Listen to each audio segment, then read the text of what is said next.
ಮಧುರ ಮಕ್ಕಳೇ, ನೀವು ಮಕ್ಕಳ ಸೇವೆಯನ್ನು ಮಾಡಲು ತಂದೆಯು ಬಂದಿದ್ದಾರೆ. ನೀವು ತಂದೆಯ ಸಮಾನರಾಗಿ ಎಲ್ಲರ ಸೇವೆ ಮಾಡಿ. ಪ್ರಶ್ನೆ: ಬ್ರಹ್ಮ ತಂದೆಗೆ ಯಾವ ಒಂದು ವಿಚಾರ ಬಂದಿತು, ಅದಕ್ಕೆ ಶಿವ ತಂದೆಯು ಕಾದು ನೋಡಿ ಯೋಚಿಸಬೇಡಿ ಎಂದು ಹೇಳುತ್ತಾರೆ? ಉತ್ತರ: ಬಾಬಾರವರ ವಿಚಾರ ನಡೆಯುತ್ತದೆ. ಸಮಯವು ಬಹಳ ನಾಜೂಕಾಗಿ ನಡೆಯುತ್ತದೆ. ಮಕ್ಕಳು ಅವಿನಾಶಿ ಜ್ಞಾನ ರತ್ನಗಳನ್ನು ಪಡೆಯಲು ಬರಲೇಬೇಕು. ಇಷ್ಟು ಮಂದಿ ಮಕ್ಕಳು ಬಂದು ಎಲ್ಲಿ ಇರುವರು? ಎಷ್ಟೊಂದು ಮನೆಗಳನ್ನು ಮಾಡಬೇಕಾಗುತ್ತದೆ. ಇದಕ್ಕೆ ಶಿವ ತಂದೆಯು ಹೇಳುತ್ತಾರೆ, ಕಾದು ನೋಡಿ. ಕಲ್ಪದ ಹಿಂದೆ ಹೇಗೆ ಬಂದು ಇದ್ದರೋ ಹಾಗೆಯೇ ಇರುತ್ತಾರೆ. ನೀವು ಯೋಚಿಸಬೇಡಿ. ನೀವು ಕೇವಲ ಓದುತ್ತಾ ಇರಿ ಮತ್ತು ಮನ್ಮನಾಭವದಲ್ಲಿರಿ. ನೀವು ಕರ್ಮಾತೀತ ಆಗುವ ಪುರುಷಾರ್ಥವನ್ನು ಮಾಡಬೇಕಾಗಿದೆ.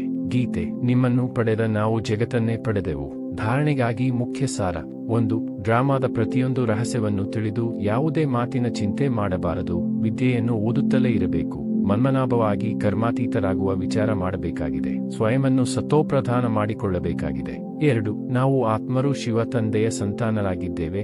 ಪರಸ್ಪರ ಸಹೋದರರಾಗಿದ್ದೇವೆ. ಶಿವ ತಂದೆಯಿಂದ ಆಸ್ತಿಯನ್ನು ಪಡೆಯುತ್ತಿದ್ದೇವೆ ಎಂಬ ಖುಷಿಯಲ್ಲಿಯೇ ಇರಬೇಕಾಗಿದೆ. ವರದಾನ: ಅಂತರ್ಮುಖಿ ಸ್ಥಿತಿಯಲ್ಲಿದ್ದು ತಮ್ಮ ಹಾಗೂ ತಂದೆಯ ಗುಪ್ತರೂಪವನ್ನು ಪ್ರತ್ಯಕ್ಷಗೊಳಿಸುವ ಸತ್ಯ ಸ್ನೇಹಿ ಭವ.